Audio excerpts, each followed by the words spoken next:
Hello learners, greetings of the day. In today's session, we will discuss about a case study related to financial manipulation in corporate scandals. Today we will discuss about a famous case of Kraft Heinz. Kraft Heinz inflated loss saving case which was around 2021. The data utilized in this case study was obtained exclusively from secondary sources. These sources includes authenticated websites, periodicals, peer-reviewed journals, annual reports of the reputed institution, and official SEBI regulatory publication. Now let us discuss the case. Now first understand the scam, the related towards the scam.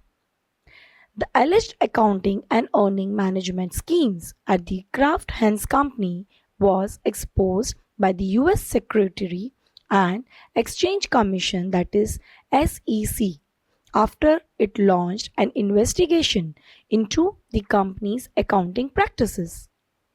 The SEC found that Kraft Heinz had engaged in a long-running expense management scheme that resulted in the restatement of several years of financial reporting. Looking towards the case timeline, around 2015 to 2018, Kraft Heinz allegedly engaged in improper accounting practices related to the cost savings, which includes recognizing an unearned supplier discounts and using false and misleading supply contracts to reduce reported expenses. Near to June 2019, after the SEC investigation commenced, Kraft Heinz restated the financial results, correcting about $208 million of improperly recognized cost savings from nearly 300 transactions. In 2031, in the month of September, the SEC formally charged Kraft Heinz and two former senior executives and announced $62 million civil penalty settlement. The specific role played by the key entities in the Kraft Heinz financial reporting scams were: number one, the Kraft Heinz Company, the own entity.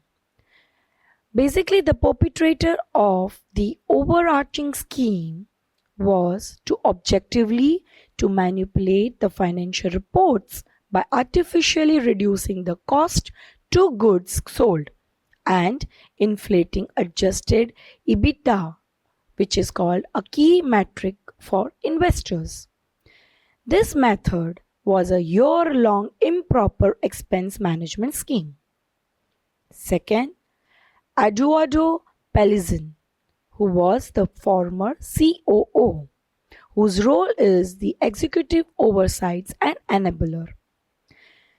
The key specific actions, which were the ignoring red flags, were: he failed to act on a numerous warning signs regarding improper expense management practices, and also by applying pressure that he created an environment ripe for fraud by pressuring the procurement employees to hit unrealistic cost saving goals. He also approved a false certification of financial statements despite knowing these improper practices were happening. Third, Lars Hoffman, who was a former chief procurement officer. His role was to execute the scheme within the procurement department. He managed this by fabricating false documentation, and he approved false and misleading contracts with the supplier.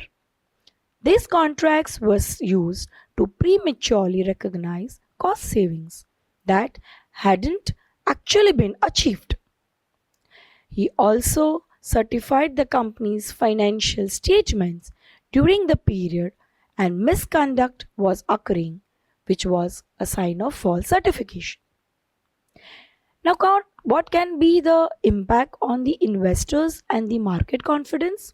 So, Here, in this case, the investors were harmed because Kraft Heinz financial statement did not actually reflected the company's true operating performance or any kind of cost structure, which led to inflated adjusted figures that misled the department and the company for the market.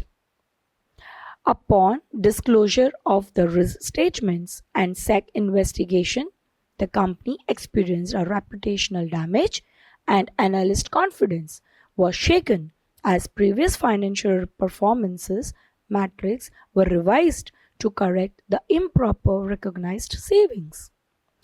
The government reaction to the scheme or the scam. The US SEC took the lead in the investigating and enforcing security laws, like the charged Kraft Heinz and the two former executives with the fraud related to the accounting misconduct.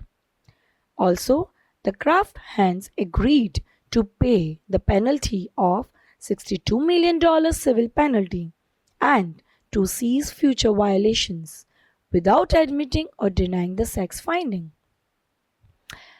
The two former executives, Hoffman and Pelson, settled related charges, including fines and restrictions on future roles, like Hoffman barred from their serving as a public company officer for 5 years. These actions reflect that the SEC's commitment to protecting investors and maintaining integrity in financial reporting. A very brief conclusion related to the Kraft Heinz case that the case involved a multi-year expense management and earning manipulation scheme that improperly recognized cost savings, artificially enhanced key earnings measured like adjusted EBITDA earning before interest, tax depreciations and amortizations, and misled the investors. The company restated the financials with correction of about $208 million and settled with a penalty of $62 million.